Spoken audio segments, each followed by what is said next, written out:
Hello, hello. Welcome to BGTV Studios and Me Too Recovery Podcast. I'm your host, Scott Jones. Tonight, I've got a good friend of mine hanging out with me a little bit.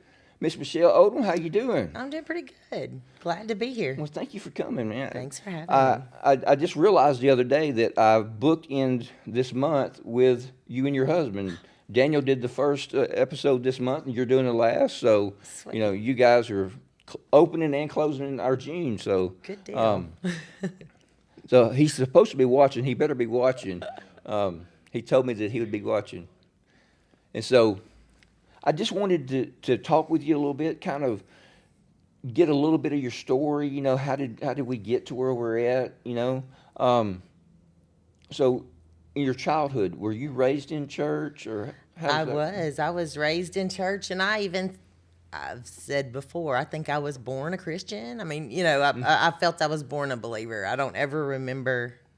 Yes, I was raised in church my whole life. Yeah. You don't ever. I didn't you don't know a enjoy it. life I was without it. dragged to church. But I was a believer. I don't ever remember not believing. I So, heard someone say one time that they had a drug problem when they were a kid. They got drugged to church every yes, Sunday. that was me. Yeah, For that- sure. So that's how it started. huh? That's how my drug problem started. That's awesome. So you have any brothers, sisters? I'm the oldest. Okay. Younger sister, she passed away a couple years ago. But I've still got my little baby brother. He's 18 years younger than me. So Okay. there were three of us. Okay. Yep. And then children. I've got three children, three boys. Okay. Awesome. Awesome. And one of them just recently graduated college. Yes. My oldest graduated from Harvard about a year ago, last May. Yeah. Awesome. And my middle one is at UAH. Okay. And my youngest is will be a senior at Prattville High School. Awesome. This year he's the drum major. Really? Awesome. Yeah, Awesome. yeah. So when did things kind of go off the rails for you as far as drug use and?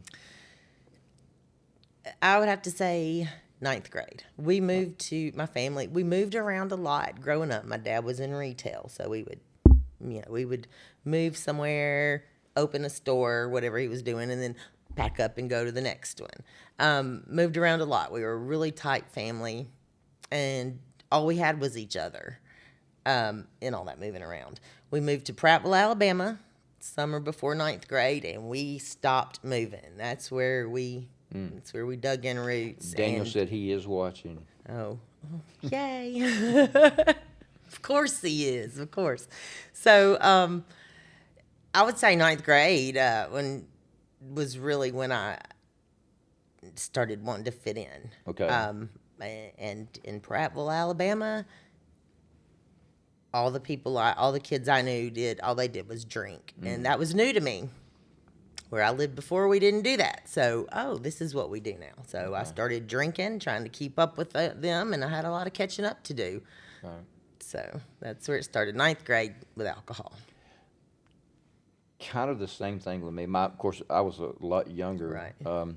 But it was the sense of wanting to fit in, and for whatever reason, everybody liked the drunk kid, and so they're not cussing me, they're not mad at me like what I would get at home. So it felt comfortable. It felt like who I was supposed to be. Besides my mom and my stepfather, they drank. So I was like, I never had a guilt over drinking. I remember my grandmother asked me one time, she said, "Why would you do that?" I said, "I don't know. I just did." Yeah. It was there. And so I started drinking.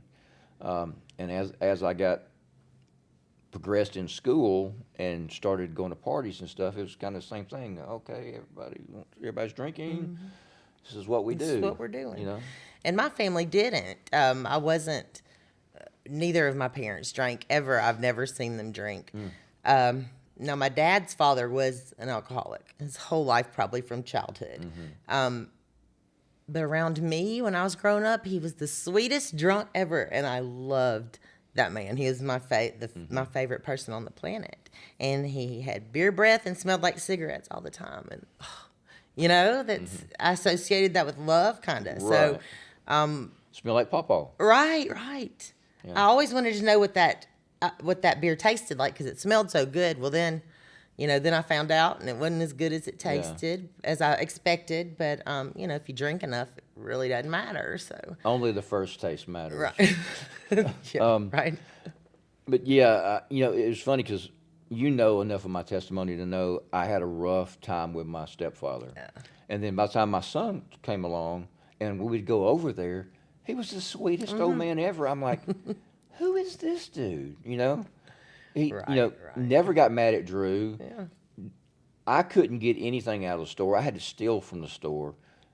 He walks in, they hand him a little sack and goes, go get what you want. Yeah, whatever you want. That's what my grandfather did to me And too. I was like, what? At least yell at him a little bit like you did me. I Right. mean, come on. I need him to believe the stories I've been telling him. Yeah. But now it's funny because now my son will look at me and go, you're not going to say anything about that? I'm like, no. You would have hammered me if I'd have done that. Doesn't count. Right. Grandkids are different. Right. That's what I understand. That's what I hear. So. Well, I told him, I said, you never run across the house and jump into my arms. He said, well, do I need to? I'm like, no, because my son's 6'4", he's taller Yeah, than you I am. better No, we're beyond that. Now it's the grandbabies. Yeah. So when you started in the 9th grade, progressed through high school, did you attend college? I went to court reporting school. Okay. Technical school. So I did that and drank, just drank more and more all through that. I had so many insecurities and just never felt like I belonged. Never, never, never. Okay. So, just drinking was my answer to that. I could go out to a public place and I didn't feel the least bit insecure after a couple of beers. Okay. So did we progress past alcohol? Oh yes, Okay. we did. About the time I turned 21 and got old enough to drink, then I moved on. Well, marijuana was in there in high school too. Right. Just played around with that, but 21. Actually, the alcohol had caught up with me. Everybody had figured out, I'd lost my first job because I was a drunk. And so it just wasn't working for me anymore. So I put the alcohol down and we switched to cocaine. And that's really my whole life, what the cycle was I would have a drug of choice until everybody caught on or until that one pulled my life in a ditch, and then I would quit doing that drug and do something else that worked better for a little while. Right. So just cycling through whatever would get me up and out of bed and at least make me feel successful. All right. So how long did this go on? Yeah, till I started going to rehab, and when I was like 32, 32 to 44. I believe I was in and out of rehabs. Okay. How many approximately was that? 5, 6, 5. And one of them was an outpatient that lasted forever. But, I'd go to rehab and then I'd come out for a year or two and try and make everything look like it was okay and didn't do a single thing. Didn't change a single thing except for my drug. Right. So. Yeah, guys will come to the mission and they had done heroin for 10 years, and then they'll come to me and go, I'm clean. I hadn't been on heroin for 2.5 years. And I'm like, you smell like alcohol. You just switched. Right. You're clean of heroin. That's great. But now you're an alcoholic. Right. So you're not killing yourself with a gun. You're killing yourself with a knife. Right. But you're still killing yourself. Exactly the same. And because that was always my thing, because I was an alcoholic. At least I wasn't doing these other things. Right. You weren't as bad as. Right. I could justify my addiction because, I could get pulled over by the police, and as long as the seal's not broken on my liquor or my bag is still stapled from the drugstore with the pills that's got my name on it, I'm legal. 100%. And so that, the devil had me brainwashed. Yeah. I wasn't like some of the other addicts that have to go in the seedy homes and neighborhoods, and I go to CVS or Right. I got a the receipt and gas I paid station. taxes on it. Absolutely. I mean, come It's on. mine. I'm good.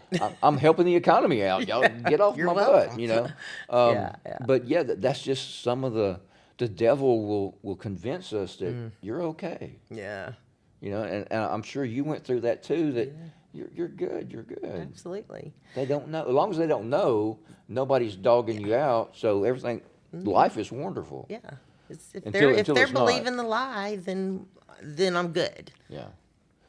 And yeah, as long as they don't think I'm not okay, I'm okay. Yeah. No matter how miserable I am. Crazy as can be. Yeah, I was sharing with somebody the other day that I had some friends that when I stopped drinking and walked away from the lifestyle, they would say, "What are you doing?"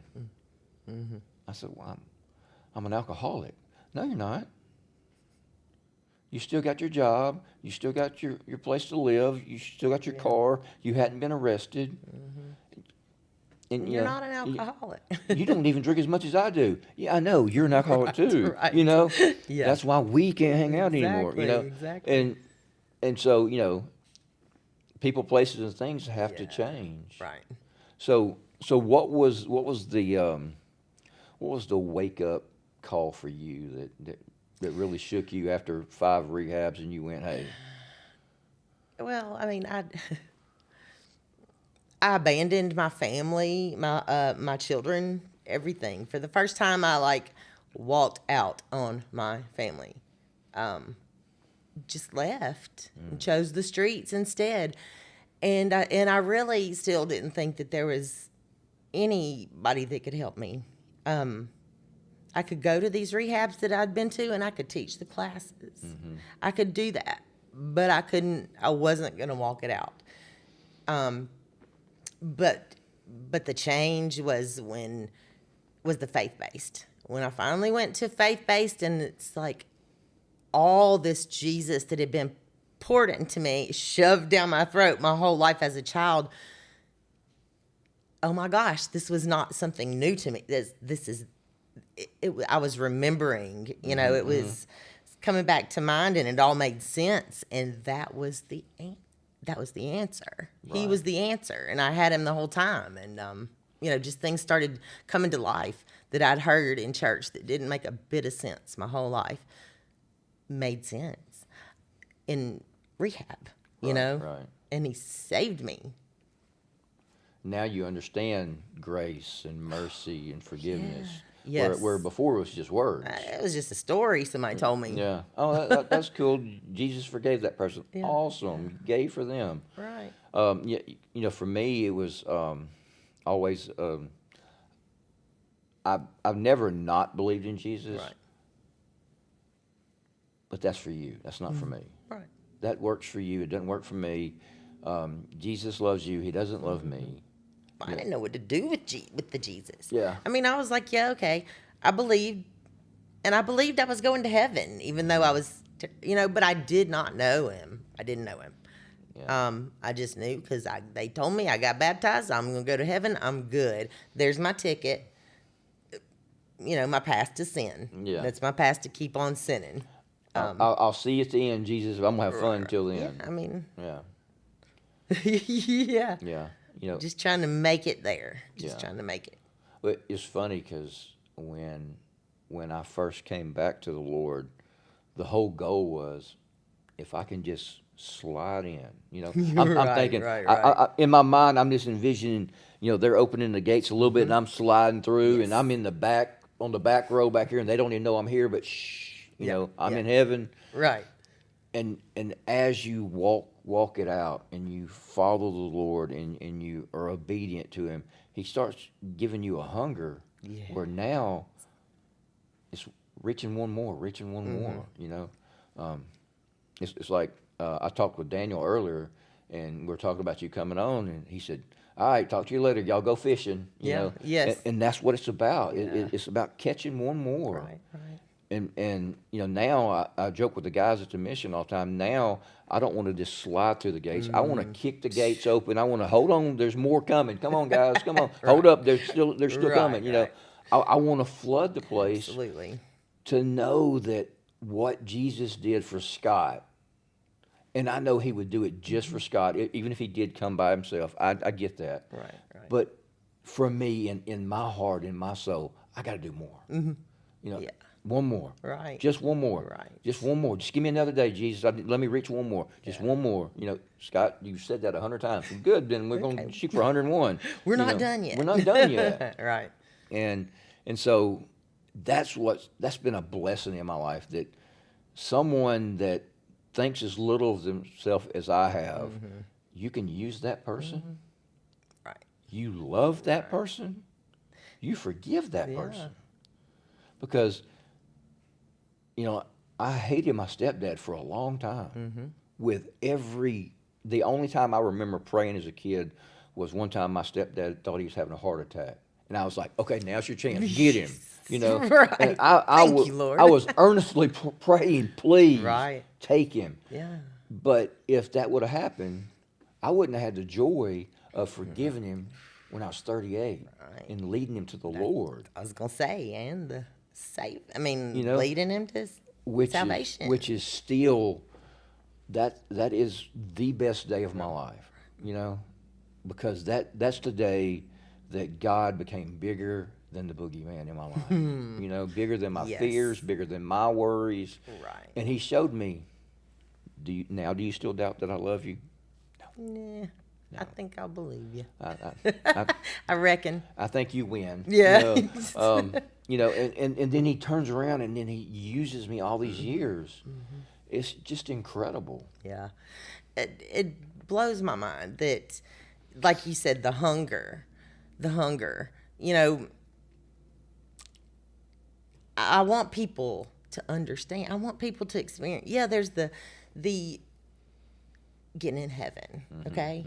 And I want to take as many people as I can, but there's so much time still, well, and not a lot of time, but the days seem to last forever when they're hard. And I just want people to experience Jesus here, and to experience life to the fullest.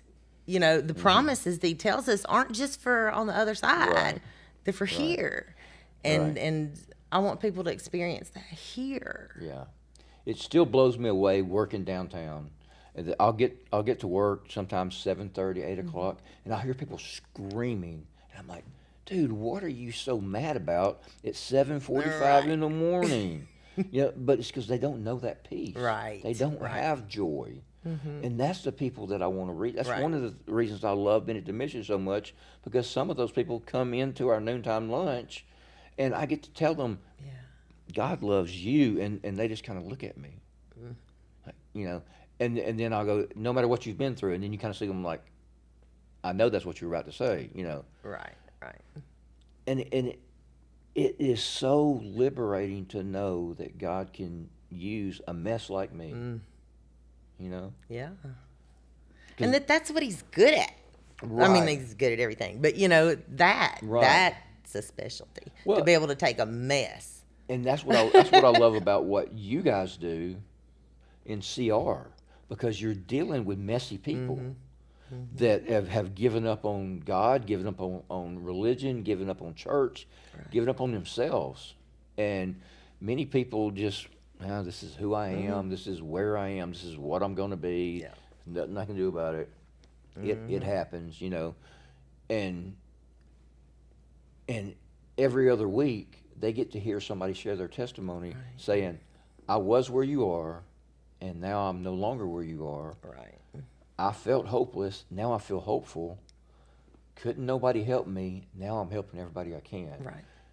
And to see that change is just amazing. Yeah.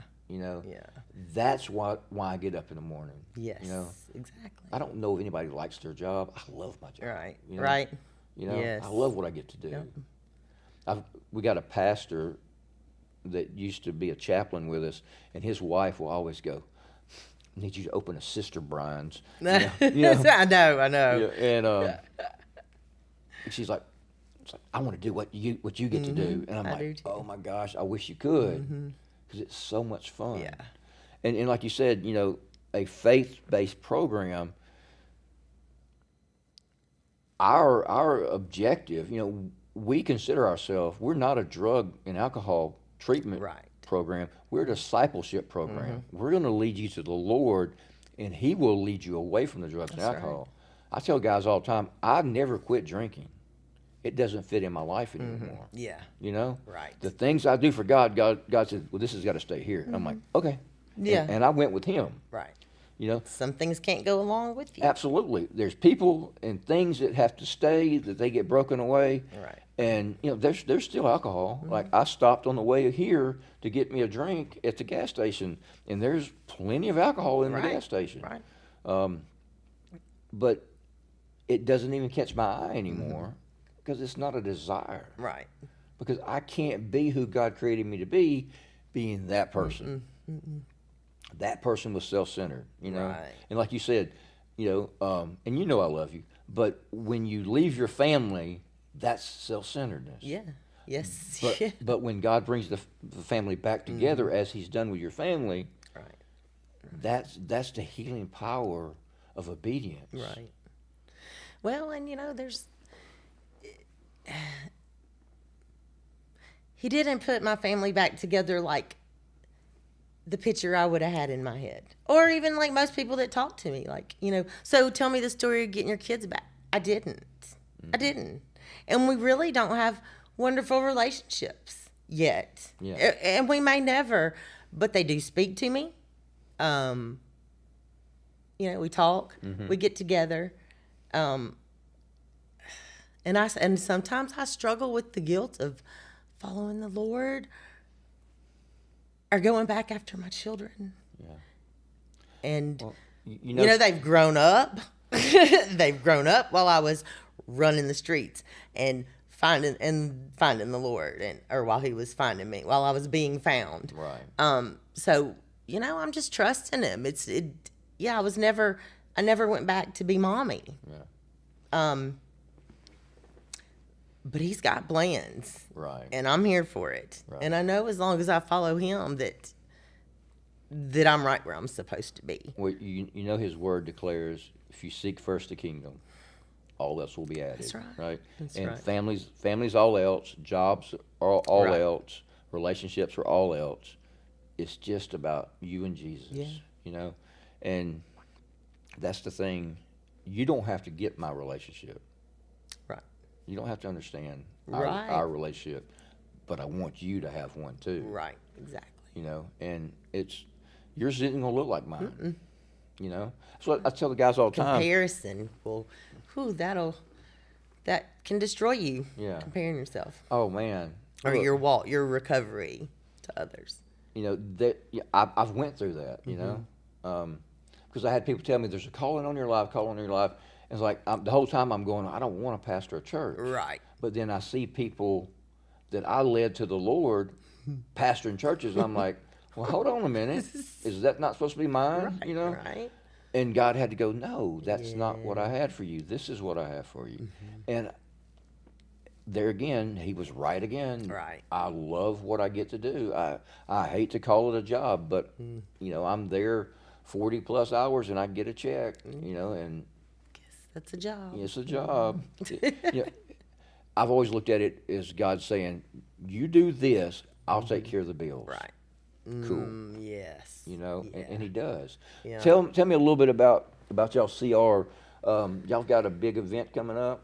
Well, yes, actually, so our CR's on Friday nights at 7:00 every Friday night, and the 4th of July just happens to fall on Friday this year. So we are, there will be a 4th of July party at Celebrate Recovery Cultivate Church Friday. It's also our and 4-year birthday. Tell us where that is. Oh, sorry. Cultivate Church in Alabaster. I don't know the address because That's we fine. moved in. They can Google it. We Yeah, got it's some right more. next to Crunch Fitness in Alabaster, so you can't miss Crunch Fitness, and we're right next to it. So And so y'all are 4 years old. yep, we're turning 4 years old, so there'll be birthday cake, and Awesome. we're having 12-step graduation. We've got a group of men and women that have been working through the 12-step books, the CR 12 steps for 9-10 months now, Awesome. and so we'll be graduating and recognizing them. So yeah, fireworks. There will be fireworks. The fire department will be called out. They will probably come out. We've done fireworks before, and the fire truck has had to come out and put our fires out a couple times. But you know, they love us. They let us keep doing it. So we're gonna do it again, That's awesome. bigger So and better. 7 o'clock. 7 July the o'clock. 4th. Well, hold on now. We eat at 6. Free dinner at 6. I forgot about that. So awesome. free meal. Not sure what we're eating this weekend. Well, it's Friday, but I'm sure it'll be great. So free meal from 6 to 7. Worship starts at 7. Gresh Harbuck will be our speaker from 180. So he's going to come speak for us. He's a friend of the podcast. He was on a few weeks ago, or two weeks ago. That's it. And we had a lot of fun. Yeah. Gresh comes. They come down to the mission and serve. Yeah. And so it's a lot of fun. Man, I really appreciate you coming Well, on. I appreciate you having me anytime. So much fun just sitting here talking with Yeah. you, where we don't have to deal with Daniel. I know. He's not. No interrupting. That's right, man. Just kidding, we we love do you. love you, Daniel. We love you, brother. But if you guys enjoy what you see here on BGTV, please like, subscribe, and share. Tell a friend about it, and you can help donate to us if you feel led to. But let me pray real quick. Father God, we thank you for all of our viewers. We thank you for the opportunity you give us, and we love you. Thank you so much for loving us and saving us and using us in your kingdom. We love you. Good night.